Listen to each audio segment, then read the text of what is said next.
السلام علیکم ورحمۃ اللہ وبرکاتہ۔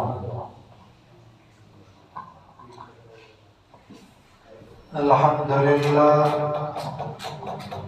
الواحد المتوحد بالوحدانیت هو اللہ،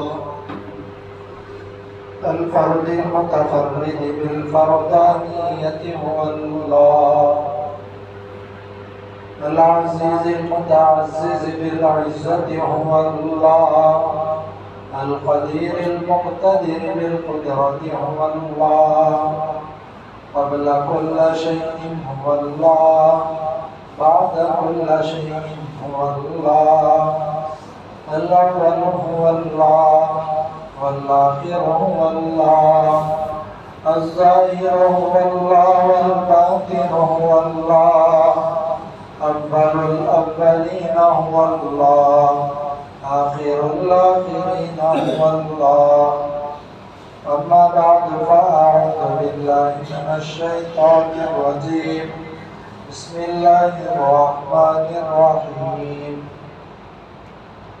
والذين جاهدوا فينا لنهدينهم سبلنا وإن الله لمع المحسنين. وقال تعالى في مقام آخر: محمد رسول الله والذين معه أشداء على الكفار رحماء بينهم. وقال تعالى في مقام آخر: قل هل يستوي الذين يعلمون والذين لا يعلمون. صدق الله العظيم. وقال النبي صلى الله عليه وسلم: طلب العلم فریضۃ علی کل مسلم. وقال النبی صلی اللہ علیہ وسلم: بلغوا عنی ولو آیہ، او کما قال علیہ الصلاۃ والسلام. اللہم صل علی محمد وعلی آل محمد کما صلیت علی ابراہیم وعلی آل ابراہیم إنك حميد مجيد. اللهم بارك على محمد وعلى آل محمد كما باركت على إبراهيم وعلى آل إبراهيم إنك حميد مجيد.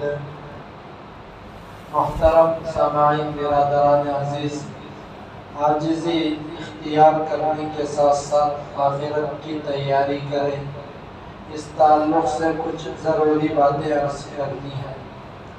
سب سے پہلے یہ بات عرض کرنی ہے کہ اللہ تبارک و تعالیٰ نے ہم تمام کو دو بہت بڑی عظیم نعمتیں عطا فرمائی ہیں۔ ان میں سے یہ قرآن اللہ نے دی، یہ بڑی عظیم نعمت ہے، اور دوسری بڑی عظیم نعمت اللہ نے اپنے نبی کو ہم کو دیا۔ یہ دو بڑی عظیم نعمتیں ہیں، ایک علم کامل جس میں علم کی انتہا ہے، اور دوسرا عمل کامل جس کے اندر عمل کی انتہا ہے۔ اللہ نے دو چیزیں اس امت کو اپنے طرف سے عطا فرمائی ہیں۔ تو دیکھیں، اللہ کے نبی صلی اللہ علیہ وسلم کے بارے میں امی عائشہ سے پوچھا گیا تھا کہ نبی کے اخلاق کو بیان کرو۔ امی عائشہ نے فرمایا تھا: کانا خلقہ القرآن، قرآن نہیں پڑھتے، یہی نبی کے اخلاق ہیں۔ جو قرآن میں ہے وہی نبی کے اخلاق ہیں۔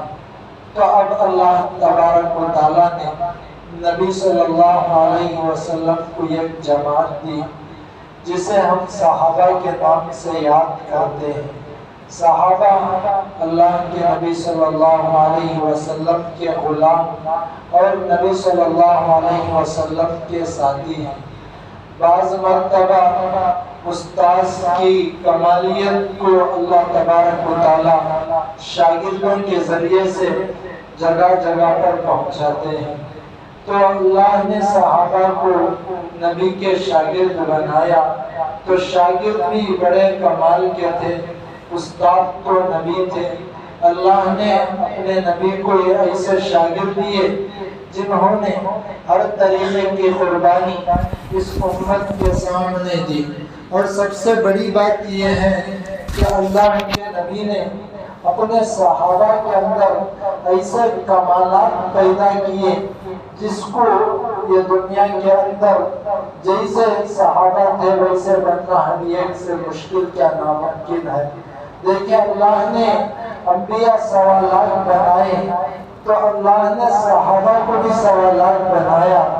تو جہاں انبیاء نے اللہ تبارک و تعالیٰ نے 313 رسول بنائے تو ایسے ہی اللہ نے 313 بدری صحابہ کو مقام دے کر وہاں قیاس کیا۔ اللہ کے نبی نے صحابہ کے اندر کیسا کمال پیدا کیا۔ دیکھیں مقرب نبی 4 تھے تو مقرب صحابہ کو بھی 4 بنایا گیا، اور شروع سے لے کر آخر تک انبیاء کی تعداد سوالات تھی تو ان کے کمالات کو ہمارے نبی نے ایک ایک صحابی کے اندر ایک ایک نبی کے کمالات کو اجاگر کر کر ساری دنیا تک پہنچا دیا۔ تو صحابہ ایسے ملے جو شاگرد تھے مگر قربانی ایسی دی جس قربانی کی انتہا نہ تھی۔ 2 چیزیں صحابہ کرام رضی اللہ تعالیٰ عنہم اجمعین کے اندر کمال کی تھی۔ ایک عشق نبوی میں نقطہ کمال حاصل تھا، ہر وقت نبی کے عشق میں مست رہتے تھے، اور دوسرا اتباع نبوی میں اللہ کے بندوں کو ان صحابہ کو بہت ہی انتہا درجے کا کمال حاصل تھا۔ تو یہ 2 چیزوں کی برکت سے اللہ تبارک و تعالیٰ نے ہم سے بڑا دین کا کام بھی لیا اور ان کو بڑا مقام بھی عطا کیا۔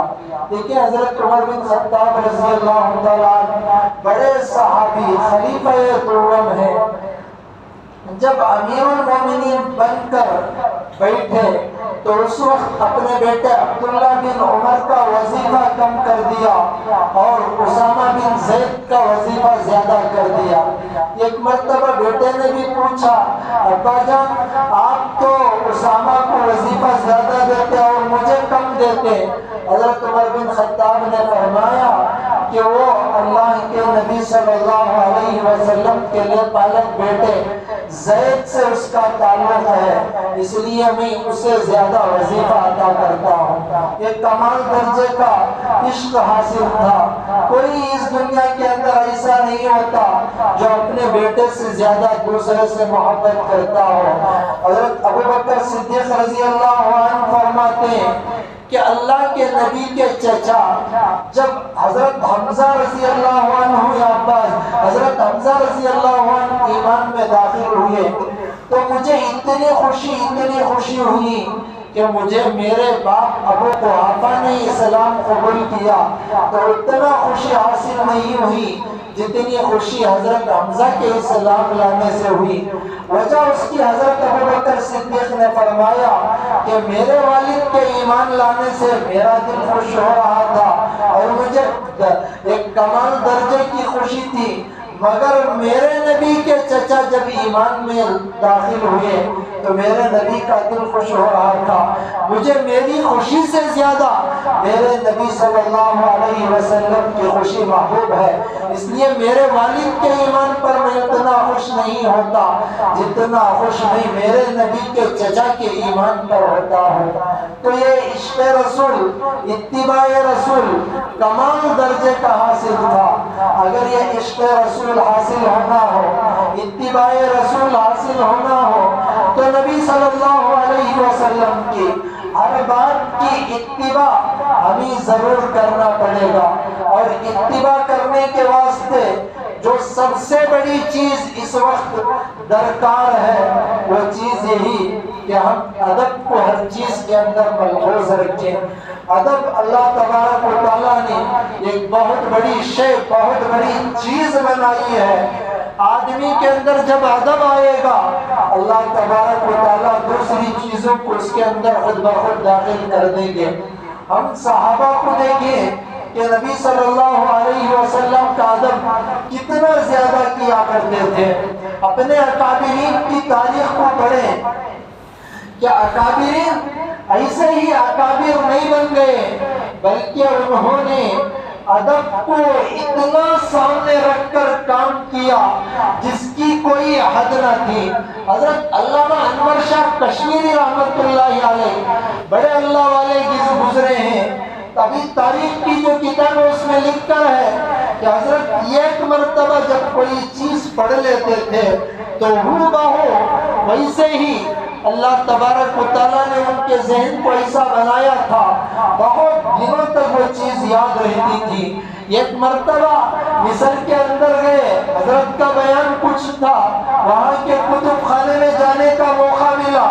حضرت رحمت اللہ علیہ نے کتب خانے والوں سے اجازت مانگی، بھائی ایک کتاب ہے جس کا نام نور الایضاح ہے، تم اس کتاب کو دے دو تاکہ مجھے پڑھنے کا موقع ملے۔ تو وہاں کے کتب خانے کے شرائط میں یہ بات داخل تھی کہ اندر بیٹھ کر جتنا مطالعہ ہو کر سکتے، مگر باہر لے کر جانے کی اجازت نہیں۔ تو باقاعدہ شرائط بیان کیے گئے، تو حضرت نے فرمایا کہ میں اس کتاب کو پڑھ سکتا ہوں؟ تو خانے والے نے اجازت دے دی، ہاں پڑھ لو۔ تو حضرت رحمت اللہ علیہ کے بارے میں آتا ہے حضرت نے بیٹھ کر پوری کتاب کا مطالعہ کیا، بعد میں آ کر حضرت نے نور الایضاح کے نام سے ہو بہو پوری کتاب لکھی۔ تو اس کتاب کو رکھ کر سامنے دیکھا گیا کہ کچھ فرق نکلتا ہے یا نہیں، مگر اللہ کی قسم کچھ بھی فرق نہ نکلا۔ یہ اتنا بڑا ذہن اللہ نے کیسے دیا؟ خود مفتی کفایت اللہ ایک مرتبہ اتنے بڑے مفتی تھے کہ بڑے بڑے علماء فتویٰ پوچھنے کے واسطے مفتی کفایت اللہ کے پاس جاتے تھے۔ تبلیغ کا کام شروع ہوا، تبلیغ کے کچھ آداب بنائے گئے، مولانا الیاس رحمت اللہ علیہ نے تبلیغ کے کام کو شروع کرنا تھا، تو جو آداب تھے ان سب آداب کو لکھ کر مفتی کفایت اللہ کے پاس پہنچے۔ حضرت نے اجازت مرحمت فرمائی، جاؤ اب تم کام کرو۔ بعد میں کام شروع ہوا، اتنے بڑے مفتی تھے، خود اپنے شاگردوں سے پوچھا کہ بتاؤ انور شاہ کشمیری، انور شاہ اتنے بڑے کیسے بن گئے علامہ؟ شاگردوں نے کہا کیا اللہ ہی کو معلوم ہے؟ تو حضرت مفتی کفایت اللہ نے فرمایا کہ دیکھو ان کے اندر ادب زیادہ تھا، جب کوئی کتاب اردو کی معمولی بھی پڑھنی ہوتی تو وضو کے بغیر پڑھا نہیں کرتے تھے۔ دوسری بات حضرت مفتی کفایت اللہ نے فرمایا کہ دیکھو ان کے اندر ادب یہ تھا، جب کسی کتاب کو پڑھنے کا موقع آتا، حاشیے میں اونچ نیچ ادھر ادھر لکھا ہوتا تو یہ کتاب کو نہیں پلٹتے تھے بلکہ اپنے آپ کو ہی پلٹ دیتے تھے۔ یہ آداب تھے، اللہ نے ان کے ذہن کو ایسا بنایا کہ ایک چیز جب پڑھ لیتے تھے تو کئی سال تک ان کو بھلاٹ نہ ہوتی تھی۔ یہ اصول کیسے ہوا؟ بس ان کے اندر ایک ادب نام کی چیز تھی۔ آج ساتھیوں برا نہ مانے، ہمارے اندر جو سب سے زیادہ چیز کی کمی ہے وہ ادب کی کمی ہے۔ ہم ادب کو اپنے اندر اتاریں، بس جب ادب دل کے اندر اتر جائے گا اللہ سے امید ہے کہ دوسری چیزیں حاصل کرنے میں زیادہ دیر نہ لگے گی۔ اس لیے بڑی چیز جو ہے وہ ادب کو اپنے اندر پیدا کریں۔ آج ہمارے نوجوانوں کے اندر، بچوں کے اندر جس چیز کی سب سے زیادہ کمی اس وقت محسوس ہو رہی ہے وہ خاص طور پر ادب کی کمی ہے۔ والد سامنے کھڑے ہیں، بیٹا بیٹھا ہوا ہوتا ہے، ماں کے سامنے جھڑک کر بیٹا بات کرتا ہے۔ ایسے کئی چیزوں کو ہم نے دیکھا۔ اللہ ہماری حفاظت فرمائے کہ میں جو خطبے میں بات کہی وہ یہی کہ میں عاجزی کے بارے میں کچھ بتاؤں، مگر اس عنوان پر بھی مجھے عرض کرنا ضروری پڑ رہا ہے، اس لیے میں عرض کر رہا ہوں۔ ساتھیوں، اس وقت ہمارے دلوں کے اندر دنیا اتنی کوٹ کوٹ کر بھری ہوئی ہے، جس دنیا کے واسطے ہم نے بڑوں کو بڑے نہ سمجھا، ہم نے اپنے ہم عمروں کو اپنے ہم عمری کا مقام نہ دیا، اس دنیا کے واسطے ہم نے اپنے چھوٹوں کو چھوٹوں کا مقام نہ دیا، جس کی وجہ سے آج حالات پیدا ہوئے۔ دیکھیں ہمارے دل کے اندر دنیا اس وقت کوٹ کوٹ کر بھری ہوئی ہے۔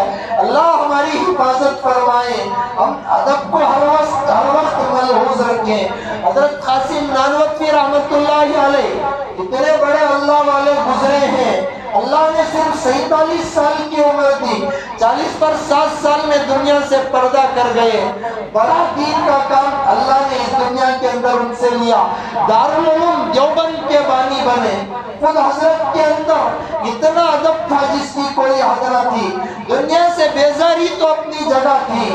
ایک مرتبہ ایک نواب صاحب بہت ہی بڑے مدرسے کی عمارت تعمیر کی، تعمیر کرنے کے بعد مقامی علماء کو جمع کیا، کہا کہ اتنا بڑا مدرسہ تو میں بنا دیا، اب بنانے کے بعد اس مدرسے کا محتمم میں کس کو بناؤں؟ سب علماء نے کہا کہ مدرسہ تو بڑا ہے، معمولی عالم سے سنبھالنا مشکل ہوتا ہے، دیوبند کے اندر مولانا قاسم نانوتوی ہیں، جاؤ ان سے بات کر کر ان کو لے آؤ۔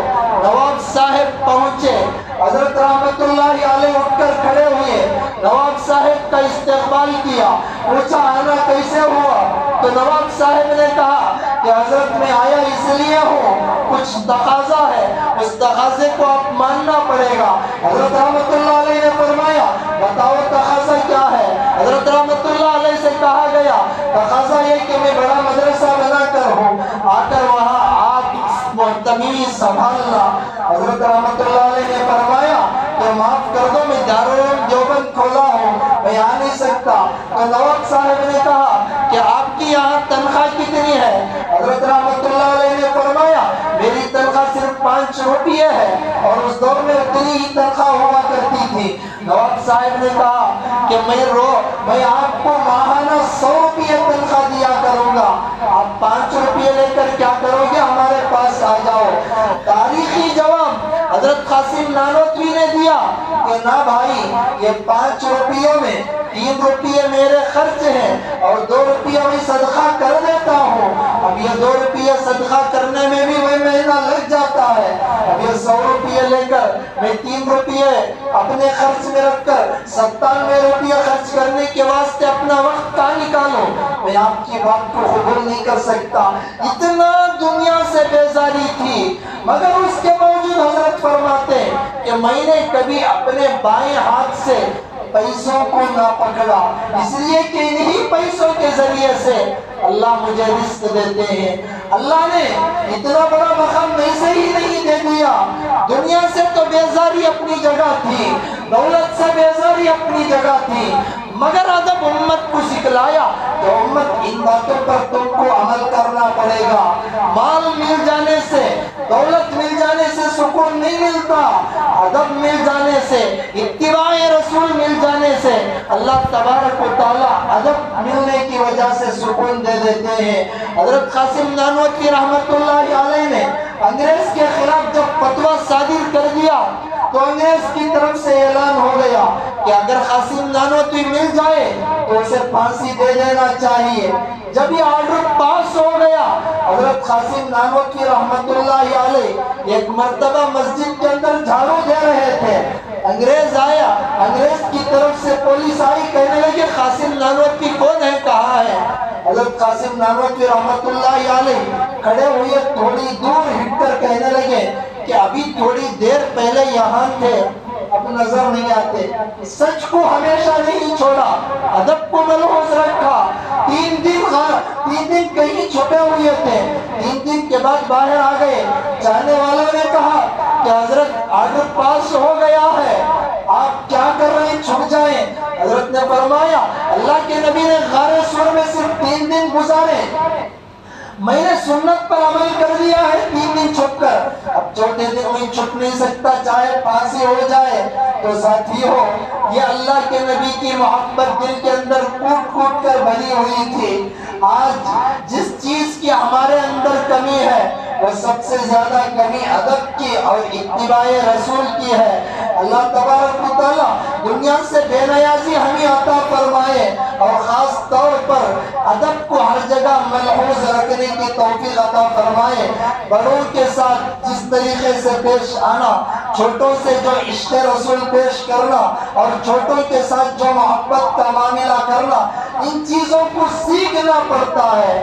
سیکھے بغیر ساتھیوں کوئی چیز حاصل نہیں ہو سکتی۔ آج کچھ مقام ہمیں مل جائے، برا نہ مانے، ہم اپنے نیچے والوں کو کیا مقام دے دیتے ہیں۔ اللہ حفاظت فرمائے۔ بحران رحمت اللہ علیہ بہت بڑے اللہ والے گزرے ہیں۔ یہ حضرت امام احمد بن حنبل رحمت اللہ علیہ کے پاس ایک مرتبہ آئے، آ کر کہنے لگے کہ میں تم سے ایک مسئلہ پوچھنا چاہتا ہوں، بڑا کٹھن مسئلہ ہے، کیا تم جواب دو گے؟ امام احمد بن حنبل نے فرمایا ہاں جواب دوں گا۔ ایک مسئلہ پوچھا، جواب دے دیا گیا۔ تو حضرت بحران رحمت اللہ علیہ نے امام احمد سے فرمایا کہ دیکھو تمہارے والدین کی شادی نہیں ہوئی تھی، اسی وقت سے میں یہ حدیث اور یہ مسئلہ جانتا ہوں، مگر تم نے جس بہترین طریقے سے مجھے سمجھایا اس بات کو میں نے ابھی تک نہ سمجھا۔ لیکن چھوٹوں سے بھی کچھ حاصل کرنے کا ہوتا ہے۔ آج مقام مل گیا، چھوٹوں سے کچھ سیکھنے کا نہیں، چھوٹوں سے لڑائی، چھوٹوں کو دبا کر بات کرنا۔ اللہ ہماری حفاظت فرمائے۔ ساتھیوں ہر چیز سیکھنے کی ہوتی ہے، سیکھے بغیر کوئی چیز حاصل نہیں ہوتی۔ حضرت عمر بن خطاب اتنے بڑے صحابی تھے، بعض چیزیں حضرت علی رضی اللہ عنہ سے جا کر پوچھتے تھے، حضرت علی جب کسی بات کو بتاتے حضرت عمر بن خطاب رضی اللہ تعالیٰ عنہ اس بات پر عمل پیرا ہو جاتے تھے۔ یہ چیزیں ہمارے اکابرین نے ہمیں سکھلایا۔ آج ادب کی اتنی زیادہ کمی ہوئی کہ ہم نے نہ بڑوں کا لحاظ رکھا نہ چھوٹوں سے ہماری شفقت رہی۔ حضرت خواجہ نظام الدین اولیاء رحمت اللہ علیہ بڑے اللہ والے گزرے ہیں۔ اسی دور کے ایک بہت بڑے عالم دین حضرت ضیاء الدین قاسمی رحمت اللہ علیہ تھے۔ دونوں کے اندر کچھ اختلاف سا تھا۔ حضرت مولانا خواجہ نظام الدین اولیاء رحمت اللہ علیہ ایک چیز کو جائز کا درجہ دیا کرتے اور حضرت مولانا ضیاء الدین رحمت اللہ علیہ اسی چیز کو ناجائز کا درجہ دیا کرتے تھے۔ بعض مرتبہ ایک ہی چیز کے اندر کچھ اختلاف سا پیدا ہو جاتا ہے۔ اس واقعے کو غور سے سنیں تاکہ ہمیں معلوم ہو کہ کیا چیز صحیح کیا چیز غلط۔ تو حضرت خواجہ نظام الدین اولیاء رحمت اللہ علیہ جس چیز کو جائز دیتے اسی چیز کو ضیاء الدین ناجائز حرام کہتے۔ اتفاقاً حضرت ضیاء الدین رحمت اللہ علیہ کی موت کا وقت قریب آ گیا۔ حضرت خواجہ نظام الدین اولیاء رحمت اللہ علیہ کو اس کی خبر ہوئی کہ حضرت ضیاء الدین تو آخری مرحلات میں گزر رہے ہیں۔ حضرت خواجہ نظام الدین اولیاء اپنے گھر سے نکل کر ضیاء الدین رحمت اللہ علیہ کے گھر پر جا کر دستک دی۔ اندر سے شاگرد آئے، کہنے لگے کون؟ حضرت خواجہ نظام الدین نے فرمایا کہ میں نظام الدین اولیاء ہوں۔ حضرت خواجہ نظام الدین کی بات سن کر شاگرد دوڑ کر ضیاء الدین کے پاس گئے، اپنے شیخ سے کہا کہ نظام الدین آئے ہیں، اندر بلا لینے کی اجازت ہے۔ ضیاء الدین آخری مرحلات میں تھے، فوراً فرمایا کہ نہ، وہ تو ایک بدعتی قسم کا آدمی ہے، جس چیز کو میں ناجائز بولتا ہوں اس چیز کو جائز بولتا، اندر آنے کی اجازت مت دو۔ اختلاف تھا۔ حضرت خواجہ نظام الدین رحمت اللہ علیہ کو شاگرد نے جا کر کہا کہ تم ایک بدعت قسم کے آدمی ہو، حضرت آنے کی اجازت نہیں دیتے۔ تب اگر ہمارے جیسا ہوتا ہم کسی کے گھر پر جاتے، اگر کوئی ہم سے یہ بات کہتا ہم غصے سے وار کر کر واپس آ جاتے کہ مرنے کے موقع پر بھی ایسے باتیں یہ کر رہا ہے۔ وہ تو اللہ والے تھے، اپنے آپ کو مٹائے ہوئے تھے۔ فوراً شاگرد سے کہا کہ جا کر تمہارے شیخ سے تم کہنا کہ میں اپنی بدعت سے گناہ سے ان کے ہاتھ پر توبہ کرنے آیا ہوں، بس مجھے اندر آنے کی اجازت دے دینا۔ شاگرد فوراً گیا، ضیاء الدین قاسمی سے کہا کہ ایسی بات کہہ رہے ہیں، آپ کے ہاتھ پر توبہ کرنے کے واسطے آئے۔ ضیاء الدین رحمت اللہ علیہ نے فرمایا ایک کام کرو، میرے سر پر پگڑی ہے، اس پگڑی کو میرے سر پر سے نکالو۔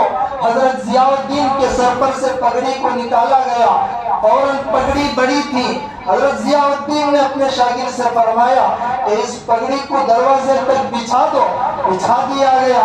آخری مرحلات تھے، فوراً دروازہ کھولنے کے بعد شاگرد سے کہا کہ نظام الدین سے کہو کہ جوتوں سمیت اس پگڑی پر سے چل کر میرے پاس آئے۔ حضرت خواجہ نظام الدین ہاتھ باندھ کر کھڑے ہوئے تھے۔ جب حضرت خواجہ نظام الدین سے کہا گیا، حضرت کی آنکھوں میں آنسو آ گئے، فوراً حضرت نے فرمایا نا معاف کرو۔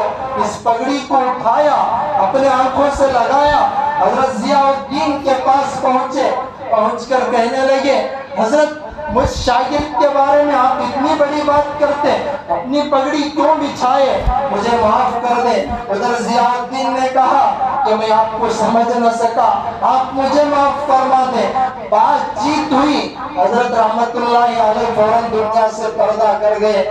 ساتھیوں، اس واقعے میں ہمیں یہ سبق ملتا ہے کہ اختلاف تو اپنی جگہ، ہم مختلف ہو سکتے ہیں، انسان ہے۔ جب چہرہ ہمارا ایک جیسا نہیں ہے تو ہمارا نظریہ، ہمارا مزاج بھی ایک جیسا نہیں ہو سکتا۔ اللہ نے آدم سے لے کر اب تک، اب سے لے کر قیامت تک بہت سارے انسانوں کو پیدا کیا کریں گے یہ اپنی جگہ، مگر اللہ نے اصول ایسا بنایا کہ ایک کا چہرہ دوسرے سے 100% نہیں ملتا۔ اس سے مشابہت تو پیدا ہوگی، ہر ایک کے چہرے کو اللہ نے ایسا اصول دیا کہ ایک دوسرے سے مختلف بنا کر امت کے سامنے پیش کر دیا کہ امت دیکھو کہ جب سب کا چہرہ ایک جیسا نہیں ہو سکتا تو سب کی فطرت، سب کا مزاج، سب کی عادت ایک جیسی نہیں ہو سکتی، تو تمہیں ایک دوسرے کو نبھا کر چلنا پڑے گا۔ کچھ حالات آئیں گے، حالات میں دب کر اپنے آپ کو مٹانا پڑے گا۔ نبی صلی اللہ علیہ وسلم کا فرمان ایک صحابی بیان فرماتے ہیں کہ دیکھیں اس حدیث کو غور سے سنیں کہ اگر ایک آدمی ہے، وہ آدمی ایک قسم سے عبادت گزار گئے ہے، تنہائی کی عبادت کو پسند کرتا ہے اور تنہائی میں ہمیشہ ذکر اللہ میں مشغول رہتا ہے اور کسی لوگوں سے ملتا جلتا بھی نہیں، بس اللہ اللہ اللہ کرتا رہتا ہے، اس آدمی کے بارے میں بھی نبی نے فرمایا۔ اور دوسرا آدمی ایسا ہے جو فرض پر کفایت کرتا ہے، پھر وہی آدمی فرض کے ساتھ لوگوں کے ساتھ ملتا جلتا ہے، لوگوں کی خدمت کرتا ہے، لوگوں کی اچھائی برائی کو دیکھتا ہے اور لوگوں کی خدمت کرنے کی وجہ سے لوگوں کی طرف سے اسے تکلیف کی باتیں آتی ہیں، اس کا دل ٹوٹتا ہے اور وہ صبر سے پھر دوبارہ خدمت خلق کرتا ہے۔ نبی نے فرمایا یہ فرض پر اکتفا کر کر لوگوں کے درمیان میں رہنے والا اور لوگوں کی باتوں کو سہنے والا، ان کے ساتھ ادب سے پیش آنے والے کا مقام یہ کونے میں بیٹھ کر ذکر اللہ، نماز نفل پڑھنے والے سے زیادہ ہے۔